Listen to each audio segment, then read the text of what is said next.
we're learning more details about Queen Elizabeth II's final moments before her death.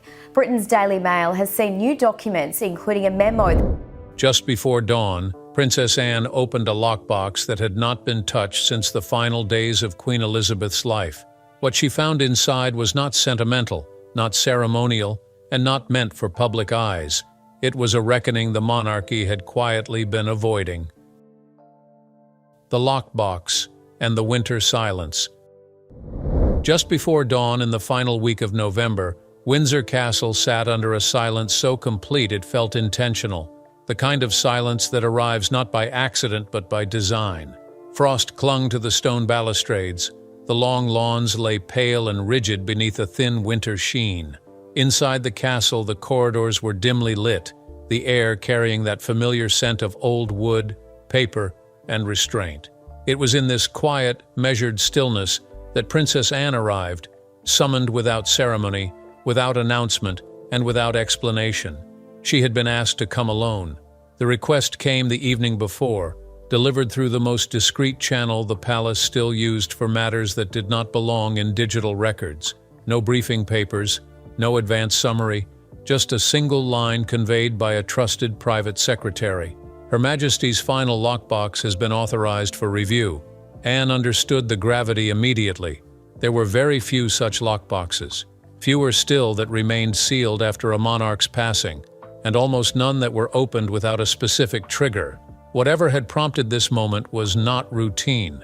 Anne moved through the eastern wing with the practiced familiarity of someone who had spent her entire life navigating institutional gravity. She wore no insignia, no ceremonial dress, just a dark coat, gloves folded in one hand, her expression calm but alert. She did not ask questions. She rarely did when answers would reveal themselves soon enough. The room chosen for the review was not grand.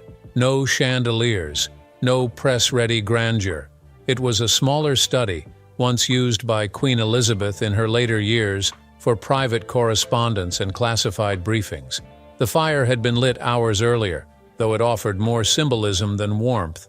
On a plain oak table sat a single object, rectangular, reinforced, unmarked, the lockbox. It was smaller than Anne had expected. No royal crest, no identifying script, just a muted steel finish and a sealed envelope resting on top, yellowed slightly with age. The envelope bore Elizabeth's handwriting, unmistakable in its precision. Inside were instructions written years earlier, back when the Queen still believed time could be managed with discipline. Anne did not open the box immediately. She read the letter first. The instructions were brief, clinical, almost stark. This material is not to be archived in the conventional sense. It is not for historians. It is not for public memory. It is to be used only if the institution shows signs of fracture. Elizabeth had underlined that final word twice, fracture. Anne exhaled slowly. The past few weeks flashed through her mind with unwelcome clarity. The November announcements, the forced severances, the institutional recalibrations are unfolding one after another with cold inevitability. Andrew's eviction, Sarah's removal, Camilla's loss of influence, William's final boundary with the Duchess of Sussex. None of it is chaotic. All of it is precise, as if guided by an internal map drawn long before the public ever sensed a storm. The lockbox clicked open with a sound far louder than it should have been in the quiet room. Inside were no jewels, no sentimental keepsakes, no letters meant for comfort. Instead, Anne found folders, thick, carefully labeled, handwritten notes folded into margins, memoranda bearing dates from the late 1980s through the final years of Elizabeth's reign. Each one is methodical, each one deliberate. This was not a grandmother preserving memories. This was a sovereign documenting risk. Anne understood then why the box had remained sealed for so long. Elizabeth had not wanted these materials discovered in a moment of calm. They were meant for precisely this kind of winter, a season where stability appeared intact on the surface while pressure built quietly underneath. A season where sentiment could no longer guide decisions and clarity had to replace comfort. As Anne gently closed the lid, she felt something settle inside her. Not shocked, not sorrow, responsibility. Whatever was inside this lockbox had waited years for the right moment to emerge. And now, in the cold quiet of late November, with the monarchy standing at the edge of its most fragile transition since the 1990s, the moment had arrived. The silence inside Windsor did not lift that morning. It thickened. What Elizabeth chose to seal away. The lockbox had not been created for sentiment, and Anne understood that before she finished reviewing the first folder. Queen Elizabeth had spent decades refining the architecture of discretion. She knew what history demanded, what the public consumed, and what the institution could not survive if mishandled. Most royal records flowed through carefully controlled channels, catalogued, cross-referenced, preserved for scholars and biographers who would one day debate tone and intention. This lockbox sat outside that system entirely. Its contents were never meant to explain the past. They were designed to manage the future. Inside, the materials were arranged with Elizabeth's unmistakable discipline. No loose pages, no emotional letters. Each document was annotated in her precise hand, often with margins filled by short corrective phrases rather than commentary. Risk underestimated. Deferred too long. Sentiment interfered. These were not reflections. They were evaluations. Anne realized quickly that what she was holding was closer to an internal audit of the monarchy's most vulnerable fault lines than a personal archive of a woman nearing the end of her life. One folder stood apart, marked only by a date written in blue ink, early March 2019. Anne paused before opening it, aware that the timing alone carried significance. That period had been one of escalating strain. Andrew's situation was deteriorating rapidly. International scrutiny was intensifying. Trust in institutional silence was beginning to crack. Inside the folder were briefing notes Elizabeth had requested privately, bypassing several layers of the usual advisory structure. The Queen had wanted unfiltered assessments. She had circled entire paragraphs and underlined phrases that spoke of reputational contagion and moral coherence. Anne felt a tightening in her chest as she read. Elizabeth had seen the storm forming clearly, long before the public caught its first glimpse. What struck Anne most was not what the documents accused, but what they anticipated. Elizabeth had not written as someone reacting to a scandal. She wrote as someone mapping probability. Several pages outlined scenarios that now felt eerily familiar. The risk of unresolved misconduct contaminating adjacent figures. The danger of misinformation filling the silence left by delayed accountability. Future generations would likely face harsher judgment if decisive boundaries were postponed. Elizabeth had not been guessing. She had been preparing. The lockbox was not about controlling narratives. It was about preventing institutional paralysis when loyalty and duty collided. Another folder revealed something even more sobering. Handwritten notes detailing individuals Elizabeth believed could stabilize the monarchy if pressures converged too quickly. Anne's name appeared more than once, always accompanied by the exact phrase, "clarity without cruelty." William's name followed closely, described as necessary for continuity, not comfort. There were no flattering adjectives, no maternal warmth, just assessments rooted in function. Elizabeth had understood that leadership in crisis rarely looks kind at the moment. She had chosen people who could absorb resentment without flinching. Anne found herself sitting back slightly, the weight of the realization settling in. The Queen had known that her death would not bring closure. It would get exposure. Structures she had held together through discipline and delay would face pressure to either reform or fracture. The lockbox was her contingency, a final measure to ensure that when decisions became unavoidable, they would be guided by foresight rather than panic. Elizabeth had trusted Anne not because she would soften the truth, but because she would not distort it. One document in particular stopped Anne cold. It was a directive, unsigned but unmistakably Elizabeth's, instructing that certain materials were never to be released in full. Partial revelation may be required, the note read. Total disclosure would destabilize more than it resolves. Anne understood the implication immediately. Transparency, while essential, had limits within an institution built on continuity. Elizabeth had not been hiding truths to protect individuals. She had been containing them to preserve the structure that outlived any single reign. The lockbox was not evidence of secrecy, it was evidence of restraint. As Anne closed the final folder, She became acutely aware of the burden Elizabeth had carried quietly in her final years. While the public saw a steady monarch easing toward the end of an extraordinary life, the Queen had been calculating risks that would surface only after her absence. She had accepted that some reckonings could not occur under her watch without accelerating instability. Instead, she had deferred them, not out of denial, but strategy. The lockbox was proof that Elizabeth understood exactly what awaited the monarchy in the seasons to come. By the time Anne secured the documents again, the room felt colder. Not because the fire had waned, but because the illusion of simplicity had evaporated. This was not a box of memories sealed by age. It was a final act of governance, a measured transfer of responsibility from a sovereign who had spent 70 years holding the center to those who would now have to decide how much truth the institution could withstand without breaking. Elizabeth had not sealed these materials out of fear. She had sealed them out of discipline.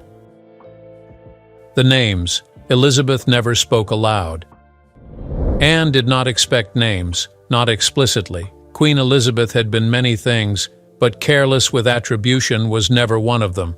Throughout her reign, she understood the power of implication, how absence could speak louder than accusation. Yet as Anne returned to the lockbox later that morning, guided by instinct rather than instruction, she realized that the Queen had made a rare exception, not through declarations, but through alignment, through repetition, through pattern. The names were there, woven carefully into the margins, never elevated to headlines, never framed as judgments, but unmistakable in their recurrence. The first name appeared indirectly, referenced through institutional risk rather than personal failing. Andrew, not styled and not titled, simply written as a variable that could no longer be stabilized through silence.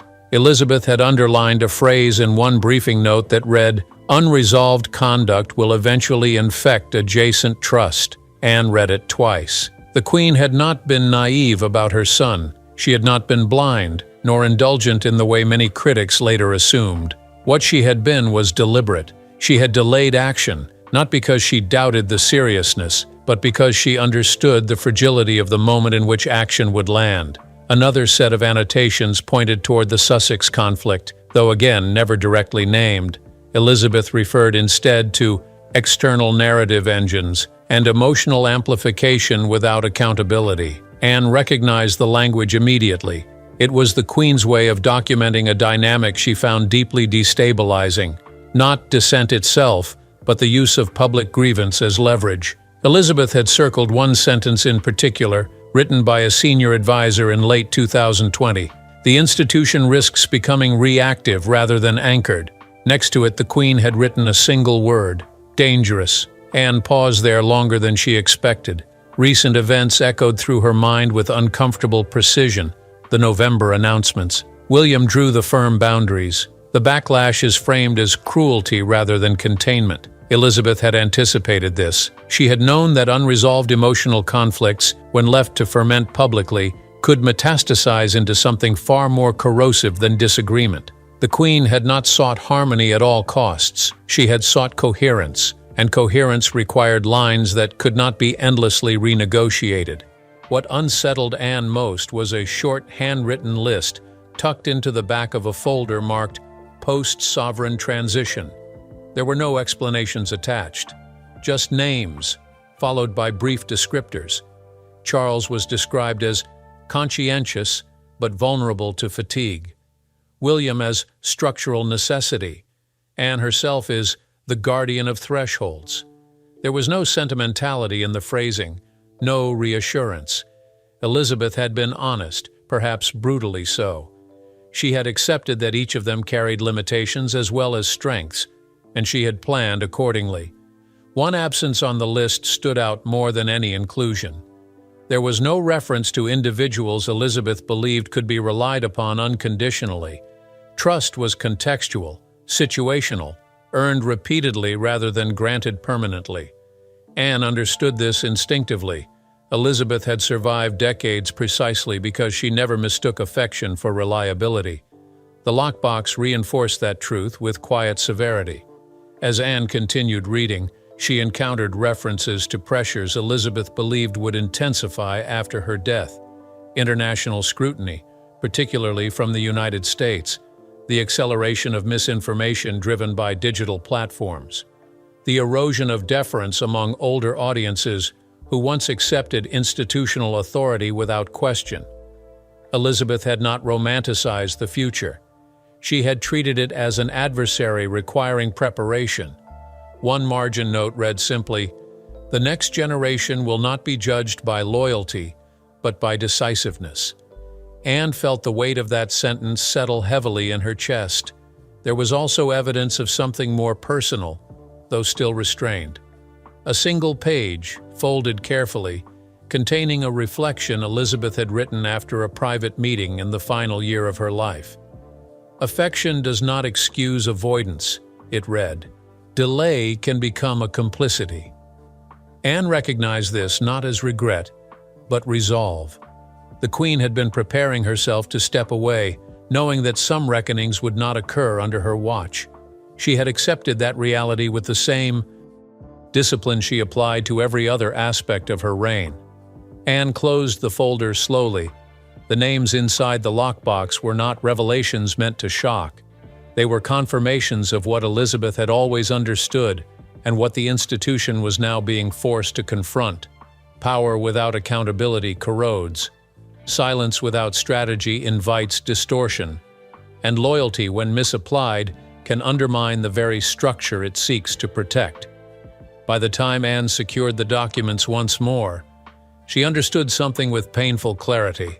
Elizabeth had not been preserving secrets to shield individuals. She had been preserving order long enough to ensure that when the truth emerged, it would do so with purpose rather than panic. The lockbox was not a confession. It was a warning, written by a monarch who knew that history would not judge intentions, only outcomes. And now, as the winter of late November pressed cold against the windows of Windsor, Anne understood why the Queen had trusted her with this moment. The names Elizabeth never spoke aloud were not meant to be exposed recklessly. They were meant to guide decisions when the cost of hesitation exceeded the cost of action. The reckoning Elizabeth anticipated had begun. The warning hidden in plain sight. The most unsettling material in the lockbox was not a name, nor a retrospective assessment, but a document labeled with a phrase Elizabeth rarely used: contingency directive. Anne recognized it immediately as something different from the rest. This was not an analysis. It was an instruction. Written in the Queen's steady hand, dated in the final full year of her life, it outlined a sequence of risks Elizabeth believed would converge if left unmanaged. Reading it felt less like revisiting the past, and more like watching recent weeks replay themselves in slow, deliberate order. The directive began with a principle Elizabeth had lived by but rarely articulated so plainly. Continuity requires intervention before collapse becomes visible. Anne paused on that sentence, aware of how sharply it contradicted the popular myth of Elizabeth as a monarch who relied solely on patience and silence. The Queen had used restraint strategically, not passively. She knew that once instability reached public consciousness, institutional control weakened exponentially. This document was her attempt to prevent that moment from arriving unprepared. Elizabeth identified three primary threat vectors, as she called them. The first was internal distortion, when authority became blurred through overlapping influence rather than clear hierarchy. Anne did not need to guess which recent events this applied to. The second was narrative capture, the point at which external voices began defining the monarchy's moral posture faster than the institution could respond. The third, and most dangerous in Elizabeth's view, was emotional leverage, when personal grievance became a substitute for accountability. Each threat was mapped with such precision that Anne was left quietly stunned. What struck her most was how visible these warnings had been, even without the lockbox. The Queen had not hidden her concerns behind riddles. She had embedded them in patterns, subtle shifts in responsibility, quiet elevation of those she trusted to hold lines rather than soothe tensions, repeated insistence on protocol when others urged flexibility. The warning had been hidden not because Elizabeth obscured it, but because few had wanted to acknowledge what it implied. That comfort could no longer be the guiding principle of leadership. One section of the directive addressed misinformation directly, something Elizabeth had grown increasingly concerned about in her later years. She wrote about the speed at which false narratives could gain traction, especially among older audiences who trusted visual confirmation over institutional correction. Anne immediately thought of recent digital storms, of manipulated images and recycled accusations spreading faster than fact. Elizabeth had predicted this erosion of authority with unsettling clarity. She warned that silence, once a stabilizing force, could now be interpreted as evasion rather than dignity. Another passage focused on foreign pressure, particularly from allied nations whose media ecosystems operated under different expectations. Elizabeth noted that transatlantic scrutiny would intensify, not soften, after her demise. Without her personal credibility anchoring perception, the monarchy would be judged more harshly, more skeptically, and more publicly. Anne felt the truth of this observation keenly. Recent interventions had not been driven solely by domestic concern. They had been shaped by an awareness that global confidence was no longer guaranteed. Perhaps the most consequential part of the directive was its closing instruction. Elizabeth wrote that when multiple risks converged, leadership must prioritize structural clarity over emotional unity. Families survive on forgiveness. Institutions survive on boundaries, she noted. Anne read that line several times. It explained more than any press briefing ever could. It reframed recent decisions not as cruelty, but as compliance with a framework Elizabeth herself had designed. The Queen had known that her successors would be accused of harshness.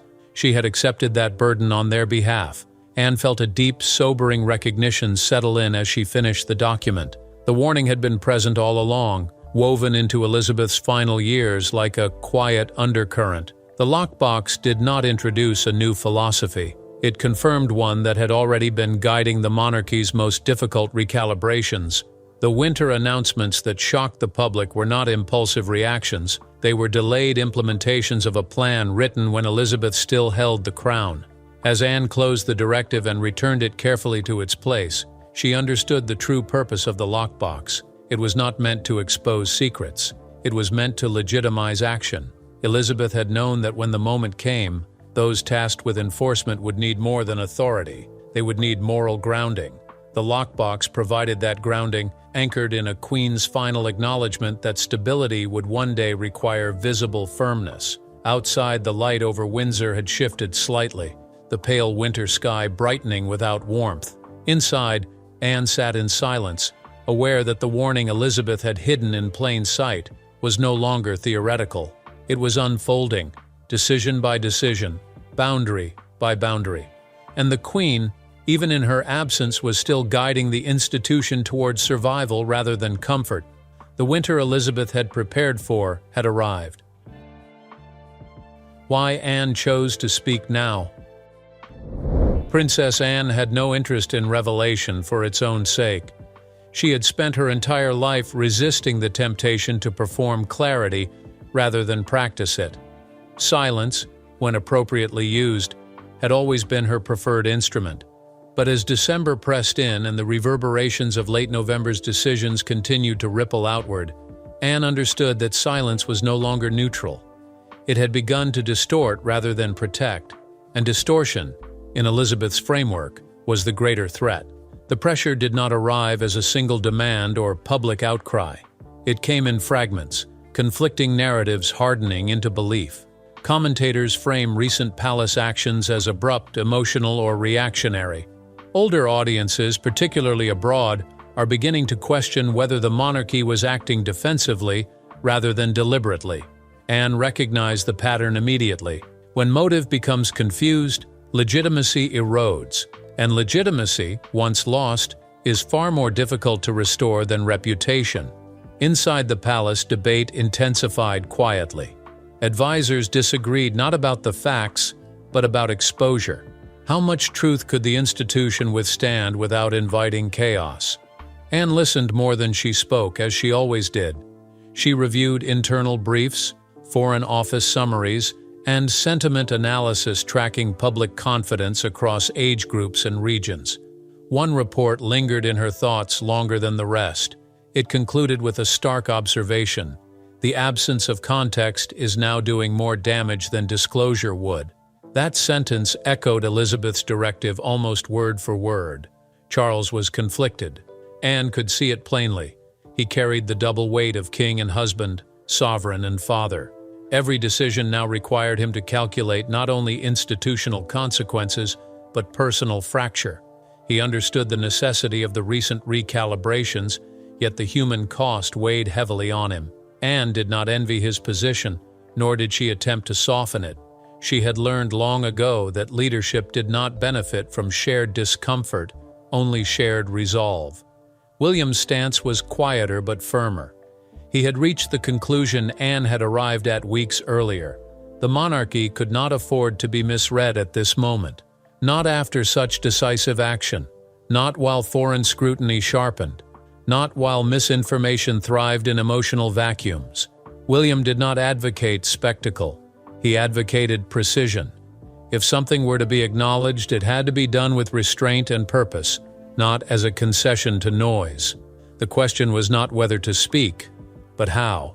Anne revisited Elizabeth's directive, this time focusing on the passage she had initially read with caution.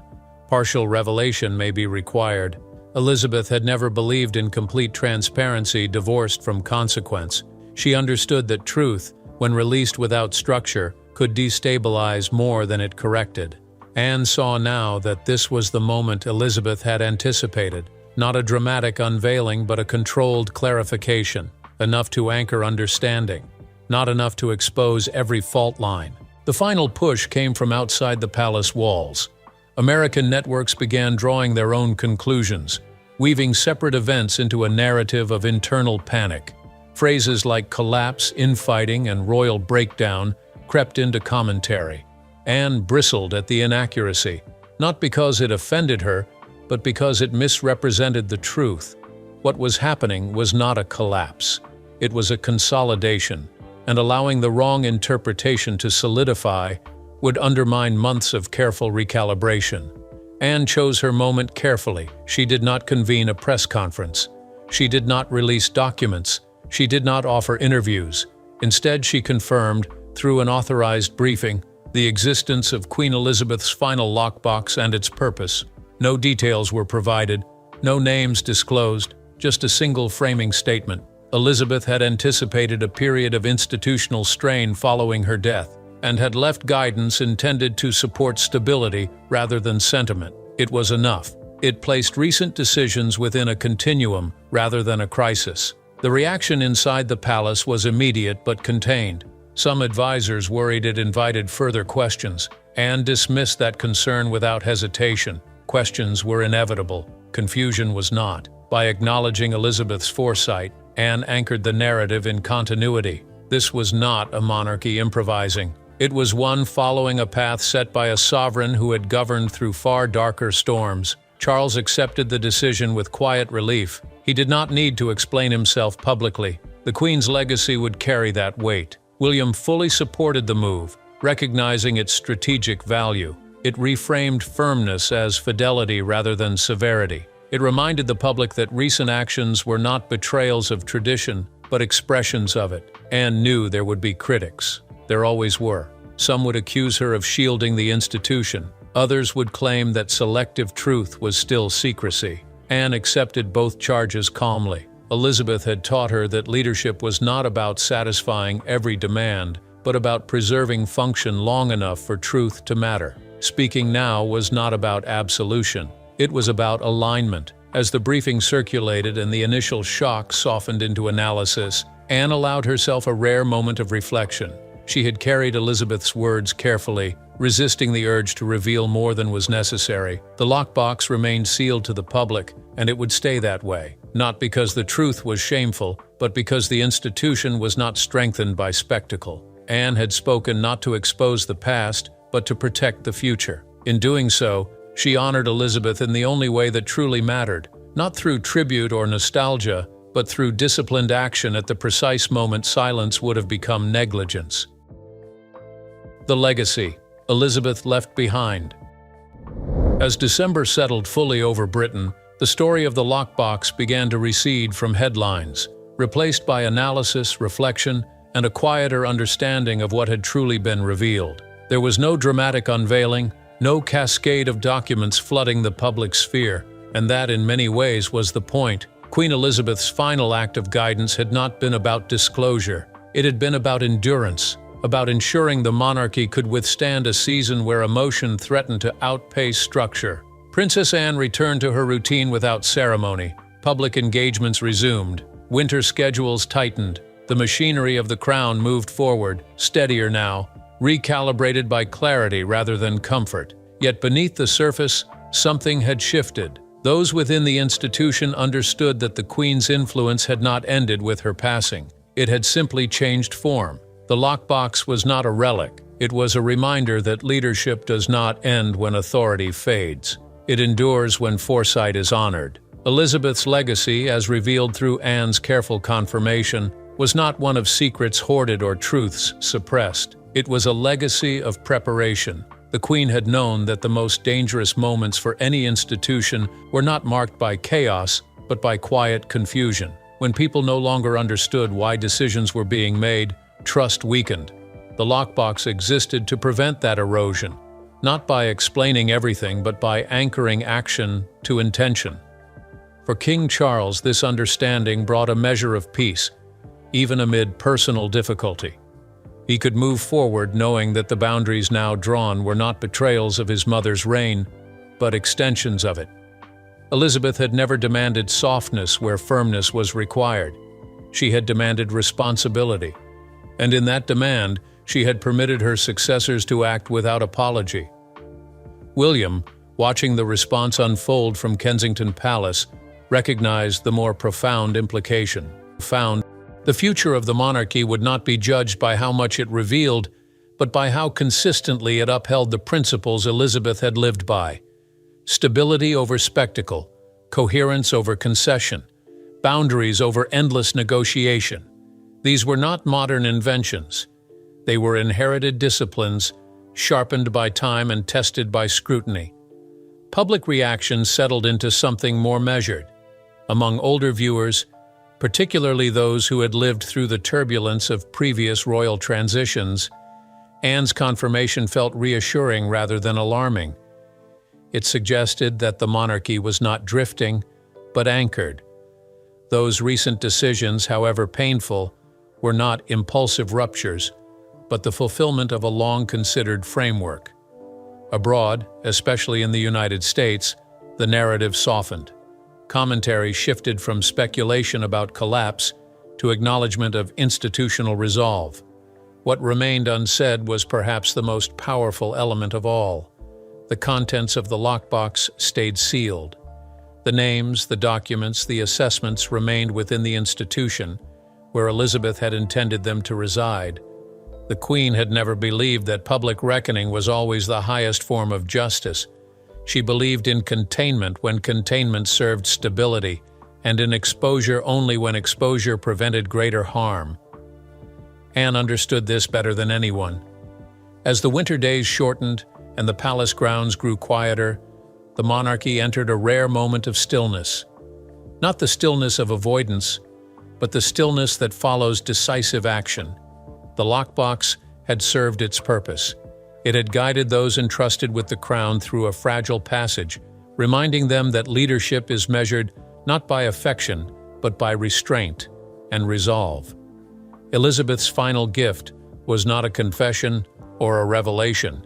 It was a compass, and as the monarchy moved forward into a colder, clearer season, that compass remained firmly in place, pointing not toward the comfort of the past, but toward the survival of the future. Elizabeth's final guidance was never meant to shock the world, only to steady it. In the quiet discipline she left behind, the monarchy found its footing again, because true legacy is not what is revealed in noise, but what endures when silence is finally broken.